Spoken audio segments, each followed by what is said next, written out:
আপনারা পুলিশের সন্ত্রাস অগ্রাহ্য করে এখানে এসছেন, বিজেপির লুম্পেনদের সন্ত্রাস অগ্রাহ্য করে এখানে এসছেন। আমি প্রশাসনকে দোষ দিই না, আমি একদিন প্রশাসন চালিয়ে এসছি, কিন্তু সরকারের রাজার অধীনে কাকে দিয়েছে রাজার পাট? যে রাজা আজকে পুলিশের বদনাম করছে এবং পুলিশকে দিয়ে অত্যাচার করাচ্ছে, এমএলএদের বাড়ি বাড়ি গিয়ে থ্রেট করছে, বলছে মিটিংয়ে যাবেন না। এটা পুলিশের কাজ নয়। অভিষেক যখন মার খেলো তখন তো রাজার পাট যাদের দিয়েছে তারা ফোন করেছিল, সেই ফোনের রেকর্ডও আমাদের কাছে তোলা আছে। মার যাদের নিয়ে এসেছিল ওখানে 24 ঘন্টা আগে যারা গেছিল, পাপাইরা আমায় বলেছে, ওখানকার স্থানীয় লোকেরা বলেছেন 24 ঘন্টা আগে থেকে বাইরে থেকে লোক নিয়ে এসছে এবং তাদের দিয়ে খাইয়েছে, দাইয়েছে,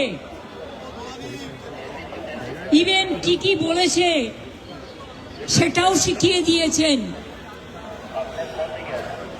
ওইটা গলির মধ্যে ছিল বলে, একটি লোকাল ছেলে একটি হেলমেট দিয়েছিল বলে ওই পাথরটার মাথায় যদি লাগতো তাহলে স্পট ডেথ হয়ে যেত। সেম কেস একটা পুলিশের হয়েছিল, সে মারা গিয়েছিল, জেনে শুনে করেছে। আমার বিজেপির সভাপতির এত বড় সাহস! আমাকে কতবার আগে ফোন করতেন, কাকে দিয়ে করাতেন, এই করে দিন সেই করে দিন। কই, আমি তো কোনোদিন প্রেসকে জানতে দিইনি। সব রাজনৈতিক দলের সাথেই আমার একটা সুসম্পর্ক আছে, বিজেপি বাদে।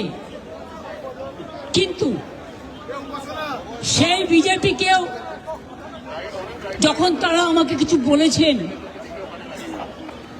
আমি কিন্তু মনে রাখবেন, আমি কিন্তু কারো সুদিনে না হোক দুর্দিনে তাদের পাশে গিয়েছি এবং নিজে ফোন করেছি এবং ছিলাম, আছি, থাকবো।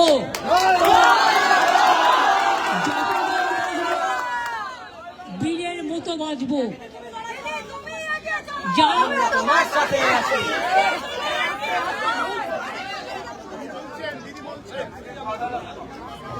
এমনি থেকে হ্যান্ড মাইক, তারপরে যদি আপনারা চিৎকার করেন আমার গলাটা কি চৌচির হয়ে যাবে?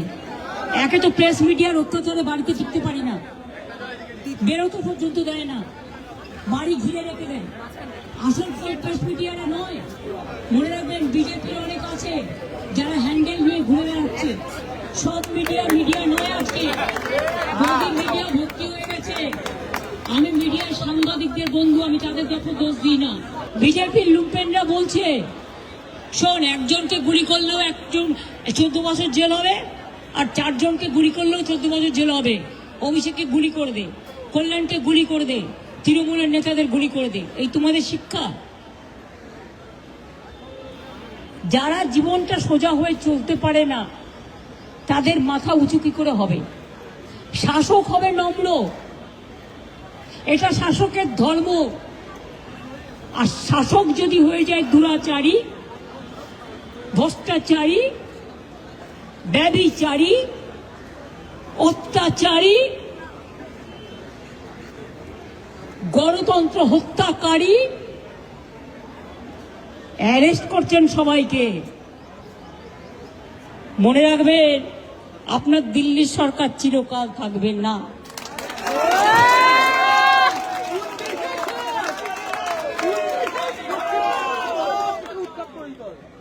বিনাশের শুরু হয়ে গেছে। আরে অত দূর যাচ্ছিস কেন? বস না, তুই কি জানিস 29 হবে না, 95 হবে না, 26 হবে?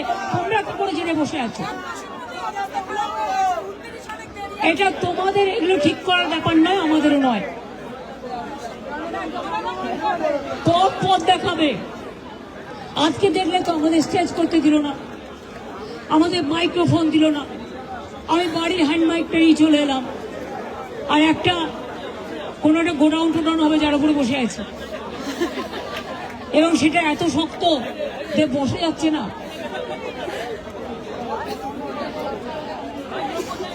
তাও মনে রাখবে মেরুদণ্ডটা শক্ত আছে। মেরুদণ্ড শক্ত থাকলে শরীরটাকেও নিজের মতো করে শক্ত করা যায়।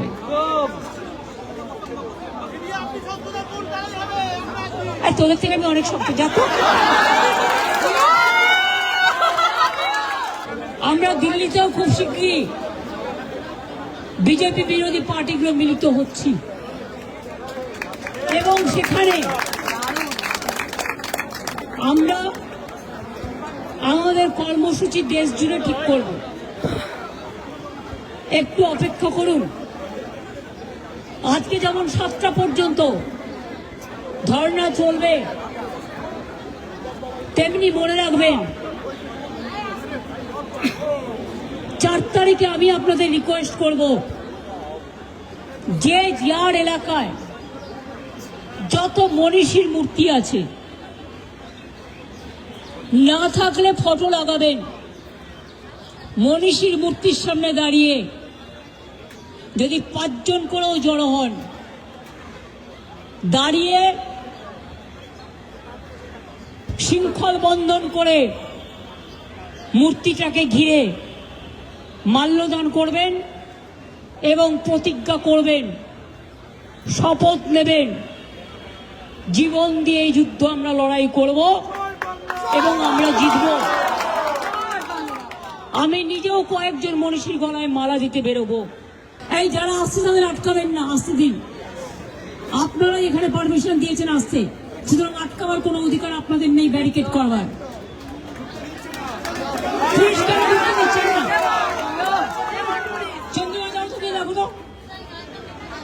ঢুকতে দিচ্ছে না মানে আপনারা এটা বলেছেন ওয়াই চ্যানেলে ঢুকো, আপনারা করুন।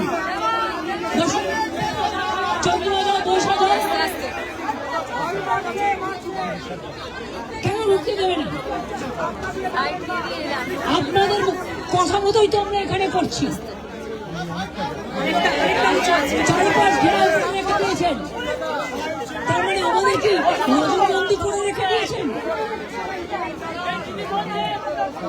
এটা কি একটা জেল বানিয়েছেন? এটা একটা কারাগার বানিয়েছেন?